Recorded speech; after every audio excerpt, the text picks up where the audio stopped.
ગોંડલનો વિવાદ ચરમસીમાએ પહોંચી ગયો છે ત્યારે બન્ની ગજેરા તથા પિયુષ રાદડિયા સામે ફરિયાદ નોંધાઈ હતી।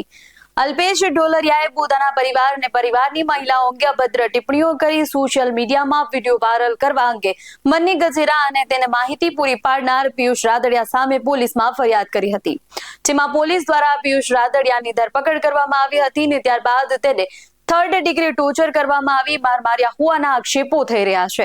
ત્યારબાદ ગોંડલ વિવાદ વચ્ચે અલ્પેશ કથિરિયાએ ગૃહ રાજ્ય મંત્રી હર્ષ સંઘવીને મળી રજૂઆત પણ કરી છે। આ વિગતો આપણી સામે આવી રહી છે ત્યારે આ અંગે અલ્પેશ કથિરિયા શું કહી રહ્યા છે, ચાલો સાંભળીએ। જી, હાલ આપણી સાથે જોડાયા છે અલ્પેશ કથિરિયા। જે અલ્પેશભાઈ, એવા આક્ષેપો થઈ રહ્યા છે કે પિયુષ રાદડિયાને પોલીસ દ્વારા થર્ડ ડિગ્રી ટોર્ચર કરવામાં આવ્યા છે ને એને લઈ તેમને હોસ્પિટલમાં દાખલ પણ કરવા પડ્યા છે, શું કહેશો? છેલ્લા 3-4 દિવસથી પિયુષભાઈ રાદડિયાની અલગ અલગ ગુનામાં અટકાયત કરી છે। એ અમારા સાથી છે, ગોંડલ યાત્રામાં પણ અમારી સાથે હતા। વિશ્વ હિન્દુ પરિષદ ગોંડલના એ અધ્યક્ષ છે।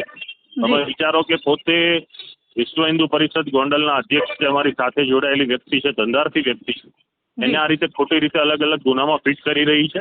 એટલે આપણે મીડિયાના માધ્યમથી પોલીસને પણ એ જ વિનંતી છે કે પોલીસની વર્દીની આડમાં જે લોકો ખોટા અને ગોરખધંધા કરી આવી રીતે યુવાનો એને ફસાવાનો, એમને મારવાનો, એમના મોરલ તોડવાનો જે પણ હીન કૃત્ય કરી રહ્યા છે, આ કૃત્યને સાંખી લેવામાં નહીં આવે। આ પહેલી ને છેલ્લી વાર ગોંડલ પોલીસ માટે અંતિમ તક છે।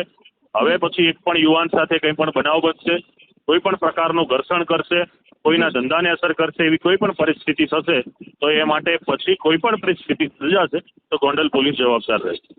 જી, અલ્પેશભાઈ, અમને એવી પણ માહિતી મળી છે કે આજરોજ આપ ગૃહમંત્રી હર્ષ સંઘવીને મળ્યા છો, રજૂઆત કરી છે, ચર્ચાઓ કરી છે, શું છે રજૂઆત? ચોક્કસ, ગઈકાલે રાત્રે અમે માનનીય ગૃહમંત્રી શ્રી હર્ષભાઈ સંઘવીને મળ્યા છીએ।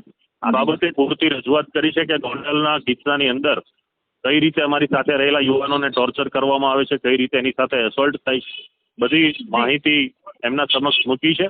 અને આવનારા દિવસોની અંદર જો આવી પ્રવૃત્તિ ફરીથી કરવામાં આવશે તો એનો જડબાતોડ જવાબ પણ મળશે। અને ગૃહમંત્રીશ્રીને અમે વિનંતી કરી છે કે જે પણ પોલીસે આવું કૃત્ય કર્યું છે એને તત્કાલ ધોરણે એના ઉપર કાર્યવાહી થાય અને આવા પોલીસની સિસ્ટમમાંથી આ સડાને દૂર કરવામાં આવે।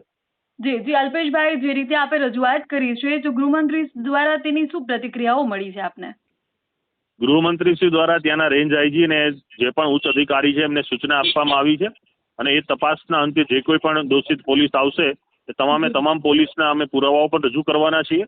એ તમામ પોલીસને સિસ્ટમમાંથી દૂર થાય અને જે પણ આ સડો વર્દીની આડમાં જે ખરાબ કામ કરી રહ્યા છે, જે કૃત્ય કરી રહ્યા છે ગેરકાયદેસર, એના ઉપર પગલાં લેવાય અમારી આશા છે। જી, તમામ જે રીતે અત્યારે અલ્પેશભાઈ ગોંડલમાં વિવાદ વકરી રહ્યો છે તેને લઈને શું તમે ફરી પાછા ગોંડલમાં પાછા ફરશો, શું કહેશો? ચોક્કસ, અમે તો પહેલેથી કીધું છે જ્યારે આવું હશે ત્યારે ગોંડલમાં આવશું।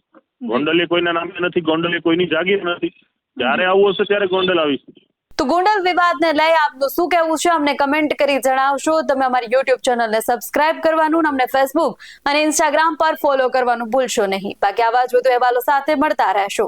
BS9 TV ન્યૂઝ, નમસ્કાર।